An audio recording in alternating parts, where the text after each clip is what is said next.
창세기 3장 1절에서부터 14절까지의 말씀. 그런데 뱀은 여호와 하나님이 지으신 들짐승 중에 가장 강교하니라. 뱀이 여자에게 물어 이르되 하나님이 참으로 너희에게 동산 모든 나무의 열매를 먹지 말라 하시더냐. 여자가 뱀에게 말하되 동산 나무의 열매를 우리가 먹을 수 있으나 동산 중앙에 있는 나무의 열매는 하나님의 말씀에 너희는 먹지도 말고 만지지도 말라 너희가 죽을까 하노라 하셨느니라. 뱀이 여자에게 이르되 너희가 결코 죽지 아니하리라. 너희가 그것을 먹는 날에는 너희 눈이 밝아져 하나님과 같이 되어 선악을 알 줄 하나님이 아심이니라. 여자가 그 나무를 본즉 먹음직도 하고 포함직도 하고 지혜롭게 할 만큼 탐스럽기도 한 나무인지라. 여자가 그 열매를 따먹고 자기와 함께 있는 남편에게도 주매 그도 먹은지라.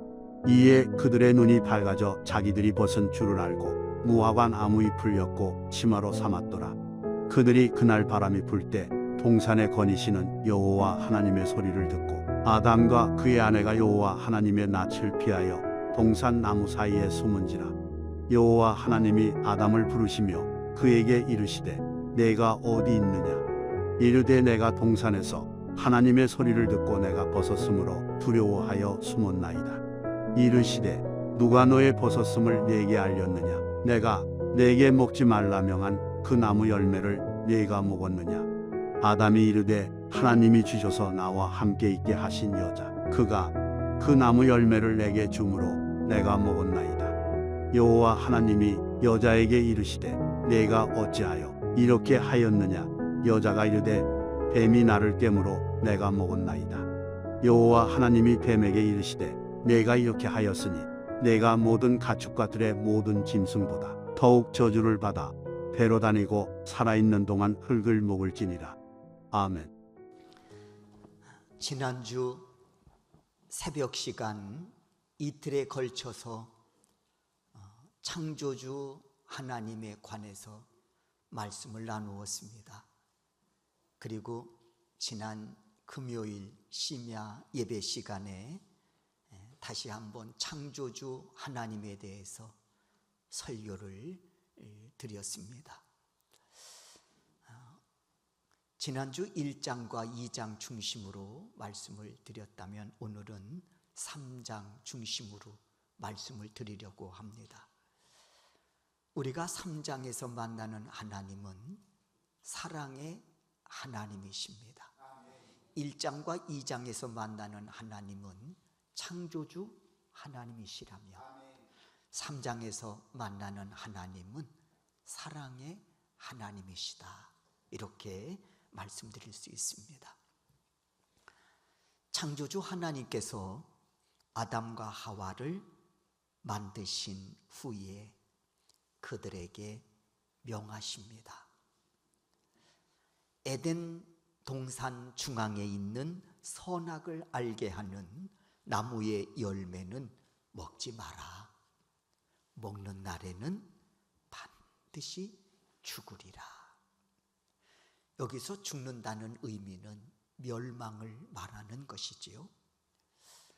창세기 2장 17절 말씀이에요. 선악을 알게 하는 나무의 열매는 먹지 마라. 네가 먹는 날에는 반드시 죽으리라 명하십니다. 그러나 우리가 알고 있는 것처럼 이들은 사단의 유혹, 선악과를 먹으면 너도 하나님처럼 될 수 있어 라고 하는 이 거짓 유혹에 속아서 선악과를 따먹음으로 죄를 짓고 맙니다. 여기서 죄는 불순종의 죄고 교만의 죄입니다. 교만의 죄는 뭐냐? 피조물이 창조주 하나님 자리를 탐한 죄입니다. 피조물이 나도 한번 하나님 돼봐야 되겠다. 그리고는 하나님의 자리를 탐한 것이 바로 교만의 죄입니다. 불순종의 죄는 뭡니까? 하나님의 말씀을 거역한 것이지요. 여러분, 이를 통해서 우리에게 주시는 교훈이 있습니다. 불순종의 죄, 교만의 죄. 이 죄를 통해서 우리에게 주시는 교훈이 있다는 겁니다. 그게 뭔가? 첫째는 죄는 하나님과의 관계를 단절시킨다는 거예요. 10절 말씀을 보십시오. 이르되 내가 동산에서 하나님의 소리를 듣고 내가 벗었으므로 두려워하여 숨었나이다. 우리가 10절 말씀을 읽었습니다마는 바로 앞절 이 9절 말씀을 읽으면 하나님께서 범죄한 아담을 부르십니다. 찾아오셔서 부르시는 거예요. 아담아, 네가 어디 있느냐 하고 하나님이 찾으십니다. 이때 아담이 10절에서 답합니다. 내가 벗었으므로 두려워하여 숨었습니다. 하나님, 저 여기 있습니다. 네가 왜 거기 있어? 제가 벗었으므로 두려워하여 숨었습니다. 10절 말씀이에요. 여러분, 여기서 벗었다라고 하는 의미는 죄로 인하여 수치가 드러나서 부끄럽게 되었습니다, 그런 뜻이에요. 그냥 단순히 옷을 벗었다 이게 아니고, 이 벗었다는 의미는 뭔고 하니 죄로 인하여 수치가 드러나니 부끄럽게 되었습니다. 저 부끄럽습니다. 그리고 두려워하였다는 것은 뭐냐? 죄가 가져다주는 심판과 형벌이 두려워 숨었다는 겁니다. 그렇습니다, 여러분.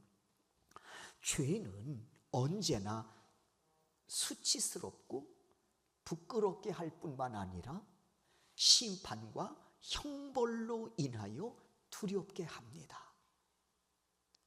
그래서 아담과 하와는 하나님이 찾으실 때 동산나무 사이에 숨었던 겁니다. 죄가 주는 부끄러움 때문에, 죄가 주는 형벌과 심판이 두려웠기 때문에 말입니다. 좀 더 정확하게 말씀드리자면 여호와의 낯, 얼굴을 피하여 동산나무에 숨었던 것입니다. 하나님의 낯을 피한 거예요. 저는 이 말씀을 읽을 때마다 제 어린 시절이 생각이 나는 거예요. 어린 시절에 명절 때쯤 되면 어머니는 언제나 읍내에 나가십니다. 명절 때 입을 제 티셔츠나 아니면 적어도 양말을 사시려고 읍내에 나가시는 거예요. 그 해에 조금 지갑이 여유가 있다 싶으면 티셔츠를 사오시는 거고, 잠바나 티셔츠를 사오시는 것이고, 좀 지갑이 여유롭지 않으면 양말을 사오신 듯 싶습니다. 그래도 양말도 좋았습니다. 지금 여러분 자녀들에게 명절로 양말 사주면 어떤 표정일까 참 궁금합니다. 자, 양말이다, 이거 명절 때 신어라, 그러면 표정이 어떨까? 왜 이러십니까 이거? 그러지 않을까 싶긴 한데, 그 당시 양말도, 그리고 혹시 좀 보너스로 과자 한 봉지 살고 들어오시면 이야, 너무 좋죠. 그러니까 읍내에 출발하실 때부터 이제 기다리는 거예요. 마음이 언제 오실까? 그리고 때로는 버스 정류장 가가지고 엄마를 기다리는 건지, 옷을 기다리는 건지, 간식을 기다리는 건지 모르겠지만 기다리는 거예요.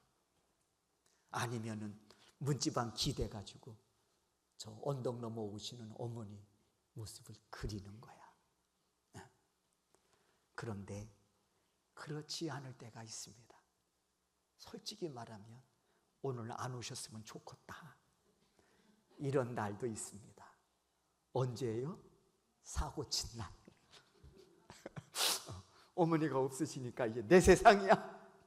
야, 이제 내 세상이다.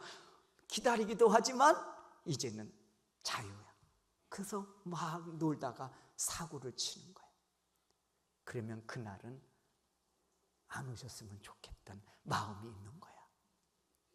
그리고는 오실 때쯤 되면 다늘날과 다르게 어디 가서 이제 숨어 있는 거야. 그러면 딱 들어오시면서 어머니가 이제 이름을, 이 딴날 같으면 버스 정류장이나 아니면 소리 듣고 뛰어나올 텐데 어디 갔나? 아이고, 이러면서 이렇게 또 사고 쳤구나. 딱 직감이 아시겠어요? 모르시겠어요? 아시지. 이놈의 새끼 또 사고 쳤구나.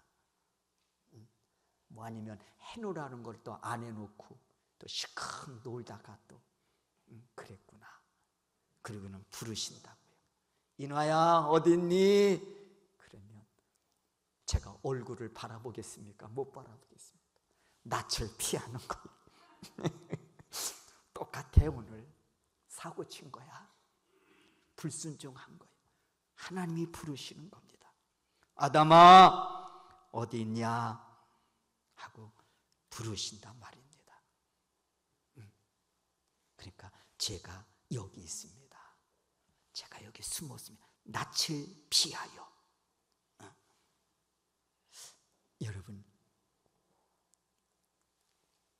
결국 이들은 자신들이 저지른 죄악으로 인해서 뭡니까? 하나님과 단절됐다는 거예요. 낯을 피했다, 숨었다. 뭘 말하는 거예요? 하나의 단어가 생각나는 거예요. 단절입니다. 단절. 다시 말해서 이렇게 죄는 하나님과의 관계성에 있어서 단절을 가져온다는 거예요. 하나님과 단절됐다. 관계 단절. 이게 얼마나 심각한 것인지 예수님은 포도나무와 가지 비유를 통해서 우리에게 알려주셨습니다. 관계 단절이 얼마나 심각한 건지. 요한복음 15장 4절과 5절의 말씀이에요. 나는 포도나무요 너희는 가지라. 비유입니다. 예수님께서 자신을 가리켜서 포도나무라고 말씀하면서 우리는 그 포도나무에 붙어있는 가지라고 말씀하고 있는 거예요. 그러면서 그가 내 안에, 내가 그 안에 거하면 이 사람은 열매를 많이 맺나니 나를 떠나서는 너희가 아무것도 할 수 없습니다 하고 말씀합니다. 그렇지요. 가지가 독립선언하고 불편하다고 원줄기에서 떨어져 나가면 그때부터 이 가지는 죽은 목숨이에요. 아무것도 할 수 없는 거죠. 다시 말해서 이 비유는 뭐냐? 너희가 죄로 인해서 나와 단절되면 너희가 어떤 노력을 해도 열매를 기대하기가 어렵다는 것입니다. 그렇잖아요, 여러분. 생각해 보십시오. 포도나무 가지가 원줄기에서 떨어져 나갔단 말이에요. 그 가지에서 뭘 기대할 수 있겠습니까? 뭘 희망 삼을 수 있겠습니까? 없습니다. 원줄기에서 단절된 포도나무 가지에서는 아무것도 기대할 수가 없단 말입니다. 노력한들 단절된 가지에서 무슨 희망을 가질 수 있겠냐? 없습니다. 이처럼 죄로 인해서 단절된 인간은 죽음을 향해, 멸망을 향해 달려갈 뿐입니다. 이 모습이 죄로 인해 단절된 인간의 모습이라는 거예요. 그러면 단절로 인한 형벌에 대해서도 말씀하고 있습니다. 그러면서 죄로 인해서 단절된 인간을 향해서 형벌, 심판에 대해서도 말씀하고 있다는 거예요. 그러므로 두 번째 드리고 싶은 말씀은 뭐냐? 두 번째는 하나님은 절대로 죄를 용납하지 않으신다는 겁니다. 여기서 우리가 뚜껑을 열고 이 내용을 이렇게 들여다보면 거기서 우리가 만나는 하나님이 있습니다. 사랑의 하나님이에요. 왜요? 왜 하나님이 죄를 용납하지 않으실까? 왜 하나님은 내 안에 죄가 있을진데 용납하지 않으실까? 사랑하시기 때문이에요. 여러분, 부모 입장에서 자식이 잘못했을 때 그걸 용납할 수 있습니까? 돌이키기 전까지는, 뉘우치고 돌이키기 전까지는 부모는 용납할 수가 없습니다. 왜요? 이유는 하나야. 사랑하기 때문이에요. 사랑하기 때문에 용납할 수가 없는 거예요. 내 자식이 죄 가운데 있는 것을 볼 수 없는 거예요. 왜냐? 내 자식을 그만큼 사랑하기 때문이라는 거예요. 두 번째, 절대 하나님은 죄를 용납하지 않으신다. 그러므로 이는 포도나무와 가지의 비유를 통해서도 말씀하고 있습니다. 요한복음 15장 16절이에요. 사람이 내 안에 거하지 아니하면 가지처럼 밖에 버려져 마르나니 사람이 그것을 모아다가 불에 던져 사르느니라. 불에 던져 사르느니라. 여기서 불은 죄를 심판하는 심판의 불을 말하고 있는 거예요. 심판의 불.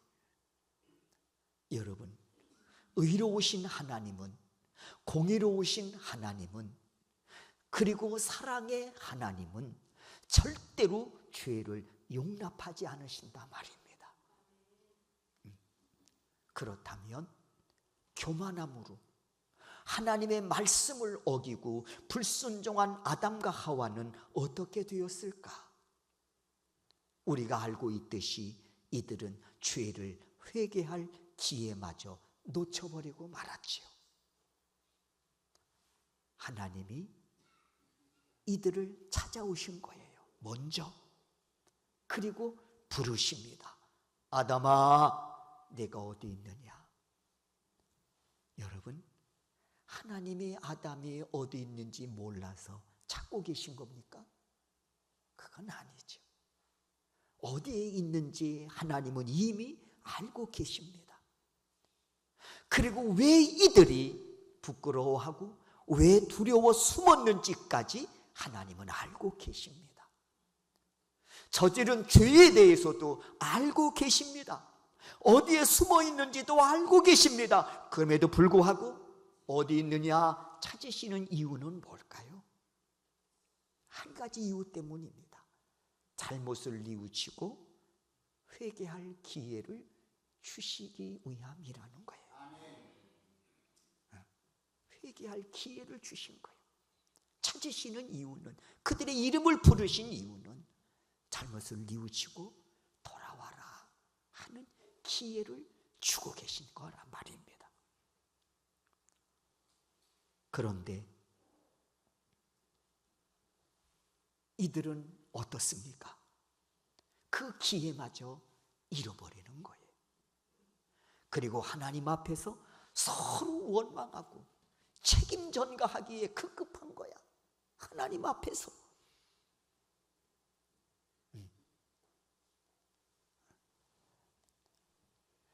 제가 어렸을 때만 해도요, 부모 앞에서 내 새끼 사랑하는 표를 못 냈단 말입니다. 다 알고 계신 내용이지요. 부모님 앞에서 내 새끼가 아무리 이뻐도 그 이쁜 표시를 안 했어. 부모 앞에서는.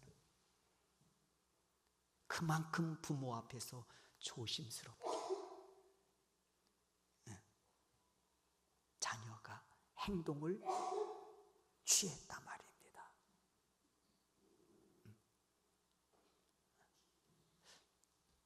언젠가 말씀 한번 드린 적이 있는데, 제가 6학년 때부터 집을 떠나서 할머니 할아버지 밑에서 제가 학교를 다녔어요. 방학이 돼가지고 제 집에 가서 함께 이제 저녁 식사를 하는 거예요. 근데 이 나박김치가 이제 올라온 거야. 어머니가 담아주신 나박김치를 제가 참 즐겨 먹었습니다. 다 올라오는 거야. 그러니까 할아버지 할머니도 잘 음식을 하셨지만 어머니가 해준 음식이니까 학교 다니다 방학 때 와서 이제 전기가 안 돌아서 다 그림이 그려져요. 초롱불 밥상에다 올려놓고 밥을 이렇게 먹는데 나박김치가 기대를 가지고, 야, 나박김치 올라왔구나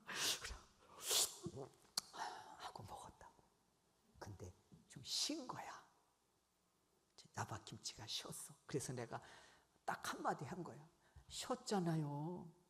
그런 거야. 그랬더니 아버지께서 드시다가 딱 한마디 하신 거야. 그냥 먹어라. 딱 그래. 얼마나 그 말씀이 노여운지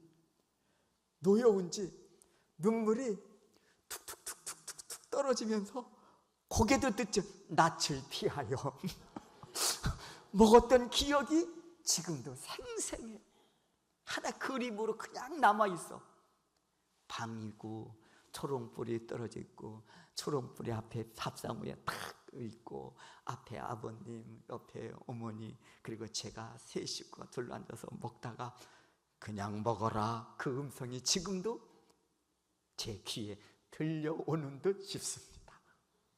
그렇게 부모가 어려웠다, 그런 얘기야. 그만큼 말 한마디에 눈물을 흘릴 만큼. 오늘 본문에 하나님이 찾아오신 거예요. 네가 어디 있냐? 제가 죄를 지었습니다. 그래, 왜 그랬니? 말씀하시는 거예요. 그랬더니 그 하나님 앞에서 아담과 하와가 서로 싸우고 있는 거예요. 너 때문이라고. 그러면서 아담이 뭐라고 이야기하냐? 왜 그랬니? 그랬더니 창세기 3장 12절이에요. 한번 이 말씀을 한번 읽어보십시다. 창세기 3장 12절 다 같이 읽겠습니다. 아담이 이르되 하나님이 주셔서 나와 함께 있게 하신 여자, 그가 그 나무 열매를 내게 주므로 내가 먹었나이다. 누구 때문에? 첫째는 하나님 때문이다. 하나님 때문에. 아담이 이르되 하나님이 주셔서 나와 함께 있게 하신 여자, 그가 그 나무 열매를 내게 주므로 내가 먹었습니다. 결국 죄를 뉘우쳐 회개하기를 거부한 이들에게 하나님 형벌을 내리시고 심판하십니다. 먼저 하와를 미혹하여 범죄한 뱀은 미천한 존재로 전락시키시지요. 3장 14절이에요. 여호와 하나님이 뱀에게 이르시되 네가 이렇게 하였으니 유혹하여 아담과 하와를 무너뜨렸으니 네가 모든 가축과 들의 모든 짐승보다 더욱 저주를 받아 배로 다니고 살아있는 동안 흙을 먹을지니라. 3장 16절에 여자에겐 해산의 고통을 주십니다. 3장 16절이에요. 또 여자에게 이르시되 내가 네게 임신하는 고통을 크게 더하리니 네가 수고하고 자식을 낳을 것이며 너는 남편을 원하고 남편은 너를 다스릴 것이니라 하시고, 세 번째 아담에게는 너로 인하여 땅이 저주를 받아 하나님께서 아담에게 내리시는 형벌과 심판이에요. 너로 인해 땅이 저주를 받게 될 거라는 거. 아담이 서 있는 땅이 에덴입니다. 에덴이란 뜻이 뭐라고요? 기쁨, 즐거움 뜻이에요. 그러니까 하나님이 이들을 위해서 기쁨의 동산, 즐거운 동산을 준비해 놓으셨습니다. 그리고 다스리라고 말씀하신 거예요. 그런데 범죄함으로 그 기쁨의 땅이, 그 즐거움의 땅이 어떻게 해요? 너로 인해 저주의 땅으로 변했다는 말이에요. 형벌입니다. 너로 인해 이 땅이 저주를 받아 내게 가시덤불과 엉겅퀴를 낼 것이라 말씀하시면서 평생 수고하여야 그 소산을 먹을 것이라고 하십니다. 3장 18절과 19절이지요. 땅이 내게 가시덤불과 엉겅퀴를 낼 것이라. 저주를 받아서요, 그 땅이 가시덤불과 엉겅퀴를 낼 것이라. 내가 먹을 것은 밭의 채소인즉 네가 흙으로 돌아갈 때까지 얼굴에 땀이 흘려야 먹을 것을 먹으리니 네가 그것에서 취함을 입었음이라. 너는 흙이니 흙으로 돌아갈 것이니라 하시니라. 여러분, 여기까지 말씀을 보면 범죄한 인간은 소망이 없습니다. 죄로 인해 단절된 우리가, 하나님과 단절된 우리가 무슨 희망이 있겠냐? 포도나무에서 떨어져 나간 가지가 무슨 희망이 있겠습니까? 무슨 소망이 있겠습니까? 여러분, 생각해 보십시오. 목재로 쓸 수 있겠습니까? 뭐로 갖다 쓸 수 있을까? 딱 한 가지 모아다가 불지르는 거예요. 그러니까 여기까지 말씀을 보면 범죄한 인간은 형벌과 심판 앞에 아무런 소망도 가질 수 없게 됐단 말이에요. 마치 포도나무에서 잘려나간 가지처럼 이제는 열매는 고사하고 말라 비틀어져 불에 던져질 날만 기다릴 수밖에 없는 비참한 존재가 되고 말았단 말입니다. 하지만 그럼에도 불구하고 범죄한 인간이라고 할지라도 소망을 갖게 되었습니다. 그럼에도 이유는 뭐냐? 하나님이 베푸시는 무한한 사랑 때문입니다. 사랑 때문이라고. 창세기 3장 7절 말씀을 보면 범죄 후 아담과 하와는 죄로 인한 부끄러움과 두려움을 해결하려고 이들이 뭘 했습니까? 부끄러운 줄 알아, 두려운 줄 알아. 그러니까 이걸 좀 덮어보려고, 부끄러움을 덮어보려고, 두려움을 해결해 보려고 범죄한 이들이 뭐하고 있었냐 말이에요. 3장 7절에 보면 무화과나무 잎을 엮어 치마를 만들고 있는 거예요. 나뭇잎으로 치마를 만들었다고. 그게 3장 7절이에요. 이에 그들이 눈이 밝아져 자기들이 벗은 줄을 알고 무화과나무 잎을 엮어 치마로 삼았더라. 하지만 생각해 보십시오. 나무 잎으로 만든 치마가 얼마나 견뎌내겠습니까? 고작 생각해낸 것이, 범죄하고 난 이후에 고작 생각해낸 것이 나무 잎으로 치마를 만들어 우리의 허물을 덮자, 우리의 부끄러움을 덮자, 우리의 두려움을 해결하자, 무화과나무 잎으로 만든 그 치마를 두름으로써 참 어리석은 생각 아닙니까? 어리석잖아요. 햇빛에 나가면 금방 또로로로 말려버릴 텐데 침 뱉어서 이거 하느라고 아마 아무도 못할 것 같다. 괜찮아. 그리고 이제 마르면 그게 바샤샥 하고 이제 떨어지면 그대로 수치가 드러나는 거지. 우리의 죄를 덮자, 이 무화과나무 잎으로. 얼마나 어리석은 생각이냐고. 하지만 누구나 죄에 갇히면 이렇게 어리석은 짓을 하는 거예요. IQ하고 상관없습니다. 죄를 지으면 IQ하고는 상관이 없다고. 어리석은 짓을 하는 거예요. 이 모습을 누가 지켜보고 계십니까? 네? 나무 아래에서 심화 만들면서 마음은 맞았는지 몰라. 내가 분명히 보면 다퉜을 것 같아. 이렇게 만들어 저렇게 만들어. 그러면서 또 거기서 그렇잖아. 왜 한 번 꿰맸냐? 두 번 꿰매야지. 뭐 한 번 꿰매고 두 번 꿰맨 게 뭔 그게 문제입니까? 그렇잖아요. 근본이 잘못됐는데 이 모습을 누가 지켜보고 계시냐고. 사랑의 하나님. 그리고 그 사랑의 하나님이 이들을 위해 친히 준비하신 옷이 있었습니다. 그게 뭐냐? 그게 오늘 본문에서 말씀하고 있습니다. 우리가 읽지는 않았습니다. 21절 보십시오. 21절 3장 21절 다 같이 읽겠습니다. 읽습니다. 여호와 하나님이 아담과 그의 아내를 위하여 가죽옷을 지어 입히시니라. 이들을 위해 하나님이, 사랑의 하나님이 친히 준비하신 게 있어요. 가죽옷입니다. 얘들아, 그거 치워. 그리고는 가죽옷을 지어 입히시니라. 그래서 세 번째 드리고 싶은 말씀이 이것입니다. 하나님의 사랑은 허다한 죄를 덮는다. 하나님의 사랑은 허다한 죄를 덮는다. 그 증표가 뭡니까?